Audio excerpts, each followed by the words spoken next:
So let's see this question. We have given a question.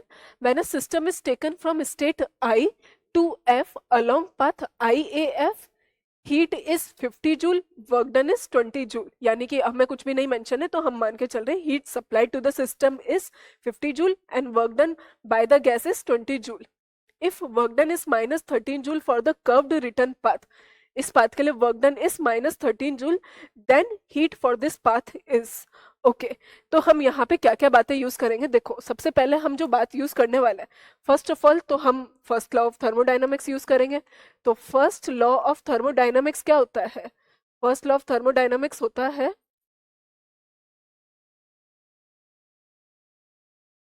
Delta Q is equal to delta U plus W. Second चीज हम यहाँ पे बात करेंगे, जो इंटरनल एनर्जी है, it is a state function. Internal energy is a state function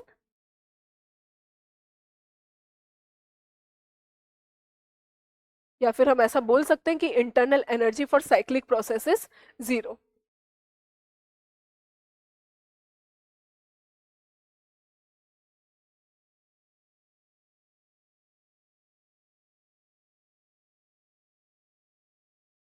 हम बस यही बातें यहाँ पे करने वाले हैं.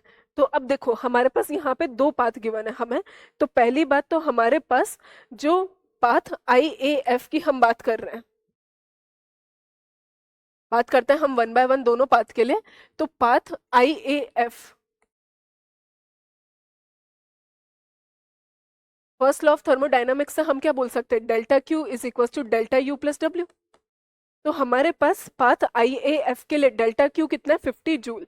तो हमने यहाँ पे वैल्यू रख दी 50 जूल. इंटरनल एनर्जी हमें नहीं पता है.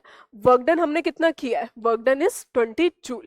तो हमारे पास work done is coming out to be 20 joule.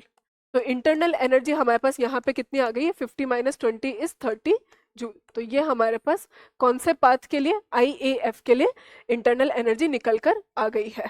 अब हम बात करते हैं पाथ, कौन से पाथ के लिए हम बात कर रहे हैं, हम F से I के लिए, क्योंकि हमें यहाँ पे दिया हुआ है for the curved return path FI, इसको हम बोल सकते हैं FI. ठीक है,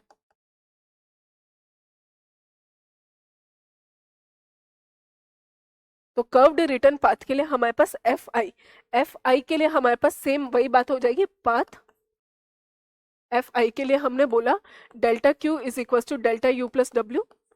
तो हमें यहाँ पे हीट कितनी गिवन है, अब देखो हमें हीट निकालनी है. तो वर्क डन कितना है हमारे पास, -13 जूल. तो हमारे पास हीट आ जाएगी डेल्टा यू. अभी हमने डेल्टा यू की बात नहीं की है, ये हो गया हमारे पास -13 जूल. अगर मैं साइक्लिक प्रोसेस के लिए बात करती हूँ, अभी हमने बोला कि साइक्लिक प्रोसेस के लिए हमारे पास डेल्टा यू कितना होता है, 0 होता है. तो साइक्लिक प्रोसेस के लिए,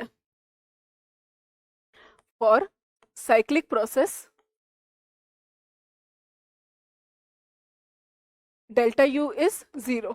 तो अगर मैं ऐसा बोलूं कि जो इंटरनल एनर्जी है हमारे पास IAF से जाने के लिए और FI से आने के लिए वापस, उनका सम हमारे पास किसके बराबर हो जाएगा, 0 के बराबर हो जाएगा. यानी कि हमारे पास delta you for IAF is equal to minus of delta u of FI. ये कितनी आई थी हमारे पास, दैट वाज 30 जूल. तो हमारे पास ये -30 जूल, या फिर आप ऐसा बोल दो 30 joule is equal to minus of delta you for FI. तो हमारे पास internal energy for path FI is coming out to be -30 joule. बस इसी वैल्यू को हम यहाँ पे पुट करेंगे.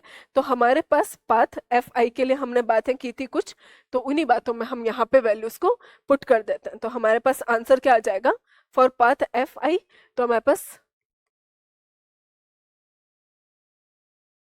Delta Q is equal to delta U plus W. तो हमारे पास डेल्टा क्यू निकल कर आ गया है. ये डेल्टा यू कितना आ गया हमारे पास, -30 जूल. वर्क डन कितना था हमारे पास, -13 जूल. तो डेल्टा क्यू हमारे पास यहाँ पे निकल कर आ रहा है -43 जूल. तो हमारा आंसर हो जाएगा ऑप्शन नंबर, देखते हैं हमारा कौन सा ऑप्शन मैच हो रहा है यहाँ पे. Option number D will be the correct answer. तो इस तरह से हमने क्वेश्चन सॉल्व किया है.